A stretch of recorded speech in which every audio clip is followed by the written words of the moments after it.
Assalamualaikum warahmatullahi wabarakatuh. Selamat datang kembali di Legenda Catur Dunia.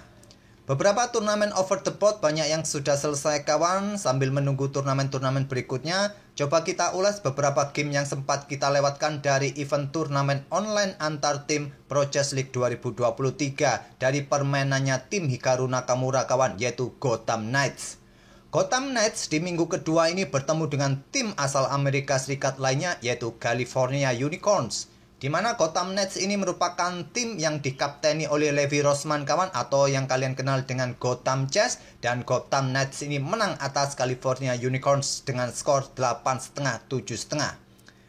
Di minggu kedua ini Gotham Knights menurunkan kembali Hikaru Nakamura kawan, yang bermain sempurna memetik 4 poin dari 4 game yang dimainkan. Dan ada juga Vladimir Fedosev, Samsidin Fokidov, dan Women International Master Alua Nurmanova. Sedangkan California Unicorns diperkuat oleh Grandmaster Sam Saklan yang hanya memetik 1,5 poin kawan, Grandmaster Ray Robson, Christopher Yu, dan Women International Master Zoe Tang.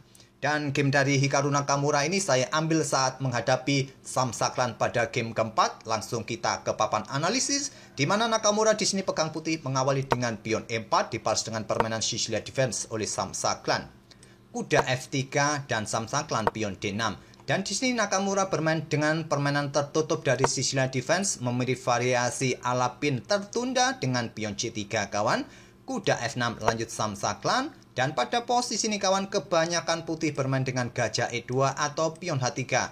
Sedikit akan saya lanjutkan dua variasi gajah E2 ataupun pion H3 nanti kawan. Pertama-tama gajah E2 ini, kemudian hitam akan melanjutkan dengan pion G6. Tidak akan berani ambil pion ini kawan, karena pion C ini sudah dimainkan, artinya diagonal terbuka bisa dimainkan oleh putih kawan, tempo skak dan mendapatkan kuda. Kebanyakan adalah pion G6 akan dilanjutkan oleh hitam, rokade oleh putih kawan, gajah G7, dan di sini kalian bisa bermain dengan gajah B5 skak, blokade oleh gajah ataupun dengan kuda. Atau variasi yang lain kawan, kalau kalian bermain dengan pion H3, sedikit berbeda jalurnya, tapi nanti idenya hampir sama, yaitu dengan Fiacento gajah gelap di petak G7 oleh hitam nanti kawan. Gajah D3, pertahankan pion karena diagonal ini sudah diblokade oleh kuda C6, artinya kuda bisa ambil pion E4, kalian pertahankan sekarang dengan gajah kawan, pion G6, gajah ditarik mundur ke petak C2 agar bisa bermain dengan pion D nanti. Dilanjut dengan langkah gajah G7, kalian rokade di sini kawan, mungkin di sini pion E5 lanjut hitam, dan kalian tantang dengan pion D4. Itulah dua variasi utama kawan di posisi ini bagi putih, tapi Nakamura memilih variasi nomor 3 gajah D3. Kuda C6 terlebih dahulu, gajah mundur ke petak C2 langsung.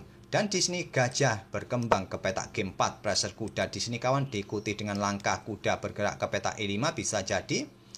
Nakamura tidak mendorong dua petak, bermain dengan pion D3, dan di sini tidak langsung dengan langkah kuda bergerak ke petak E5, langkah kesukaan kaum pos ronda kawan, karena di sini putih bisa menjawab atau membackup-nya dengan kuda berkembang ke petak D2 ataupun gajah ini sementara melakukan skak di sini kawan, bisa jadi dipilih oleh putih kawan.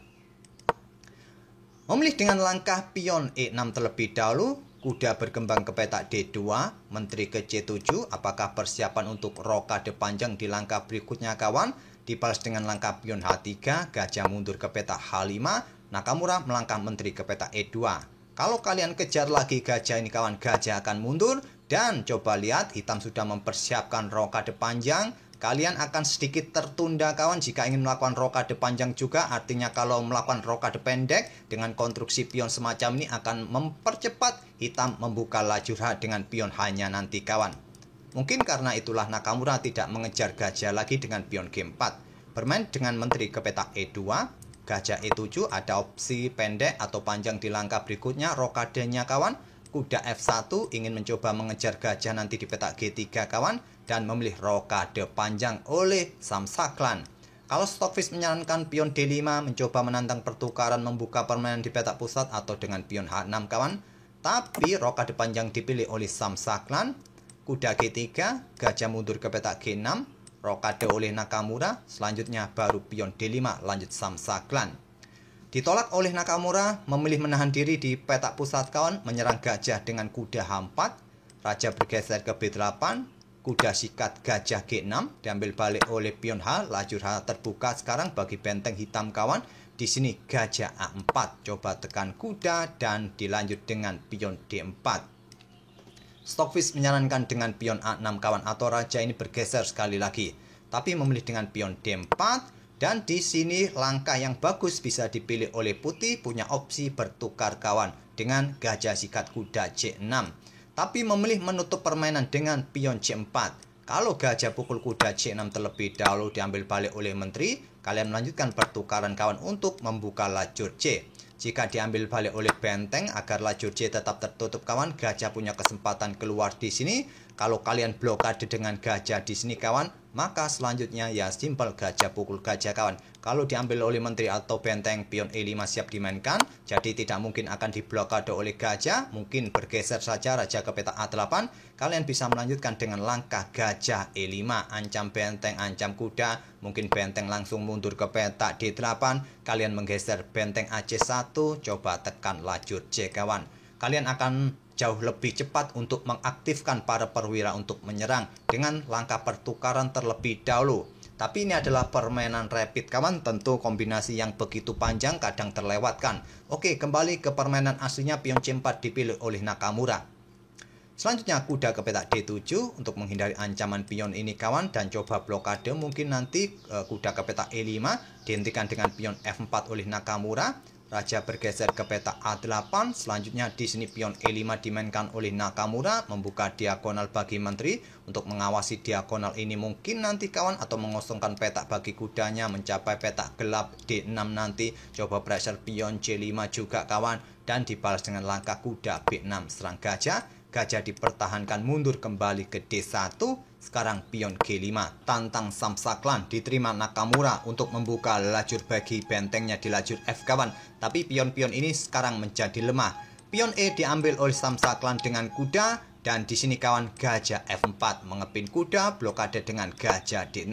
Nakamura memberikan tekanan lagi dengan kuda E4, sikat gajah agar penjaga kuda tidak ada, nanti bisa diambil dengan gajah gelap. Itu rencana Nakamura, tapi Samsaklan di sini bisa melepaskan diri dari tekanan dengan kuda E ambil pion C4 kawan. Kalau pion ini ambil kuda, artinya gajah gelap akan tewas. Ini akan merugikan bagi putih kawan, karena dia kehilangan gajah dari pertukaran tadi dan juga kehilangan satu pion. Nakamura memilih sikat gajah gelap kawan, diambil balik oleh kuda. Masih untung satu pion, sementara waktu Samsaklan di sini Nakamura melanjutkan pengembangan gajahnya kembali untuk mengaktifkan perwiranya, mendapatkan diagonal ini kawan, dan mengkoneksikan kedua bentengnya. Di sini kuda bergerak ke petak D5. Kalau Stockfish menyarankan pengorbanan pion di sini kawan, kalau diterima oleh putih, kuda ini bergerak ke petak D7, kemudian nanti blokade di petak J5. Blokade laju pion ini kawan, tidak memberikan kesempatan diagonal banyak terbuka bagi gajah-gajah putih. Kembali lagi ke langkah aslinya, memilih kudanya aktif ke pusat ke petak D5. Dan di sini Nakamura sikat dengan gajah kawan untuk merusak struktur pion hitam di pusat, walaupun terlihat cukup solid melawan satu pion putih. Menteri bergerak ke petak E5, serang pion pusat, serang pion G7 kawan. Kalau kalian mempertahankan pion G7, pion ini jatuh. Di sini Samsaklan mempertahankan pion pusatnya, menteri ke C6. Nakamura ambil pion G7, kuda F5 ancam menteri. Menteri ambil lagi pion F7, sementara Nakamura untung satu pion berbalik arah sekarang kawan. Dan benteng HF8 lanjut Samsaklan. Di sini menteri bergerak ke petak C7 menantang pertukaran, ditolak, menteri bergeser ke petak B5 dan Nakamura menyerang benteng dengan gajah di petak D6, membuat langkah pengorbanan kawan. Di sini bisa ambil dengan benteng di sini kawan, tapi nanti juga posisi kudanya bisa jatuh. Ataupun kalau kalian ambil dengan benteng, bisa kalian lihat pada posisi ini, kalau kalian berani ambil benteng ini, bisa kalian ambil dengan menteri, tapi ancamannya nanti bisa ancaman yang serius kawan. Blokade dengan kuda di sini kawan, dan bisa berlanjut benteng E1. Dan coba lihat, nanti permainan akan menteri melawan sepasang benteng kawan. Bisa kalian mainkan pion ini terlebih dahulu, kalian dorong tak ada masalah untuk bisa mendapatkan menteri baru. Putih akan tetap menang kawan. Di sini Samsaklan memilih jalur kuda yang ambil gajah di petak D6, benteng pukul benteng diambil balik oleh benteng hitam, menteri ambil kuda kawan, dan selanjutnya benteng E8 menghindari ancaman menteri. Di sini berlanjut dengan benteng F1. Lanjut Nakamura mengeluarkan bentengnya kawan untuk memberikan tantangan di petak F8 nanti. Dan di sini menteri ambil pion D3, lanjut Samsaklan, kemudian benteng F8. Menteri E3 skak agar tetap berkoordinasi dengan bentengnya kawan. Di sini raja bergerak ke H2. Kalau kalian melakukan skak di sini artinya membuat pengorbanan cuma-cuma kawan, karena tidak bisa diambil oleh benteng, posisi benteng hitam kena pin. Pion A6 buka ruang terlebih dahulu bagi raja, dan Nakamura mendorong pion G6-nya kawan untuk segera bisa promosi. Benteng pukul benteng diambil balik oleh menteri skak. Raja ke A7, kemudian menteri ambil pion C5 untuk mendapatkan tempo lagi kawan.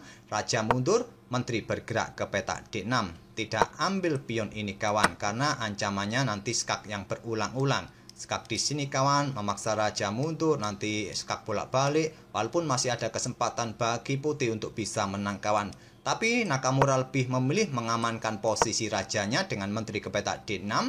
Dan menteri ke petak G5 di sini untuk menjaga pion kalau didorong bisa disikat. Di sini menteri bergeser ke F8 terlebih dahulu untuk sedikit mendapatkan tempo kawan.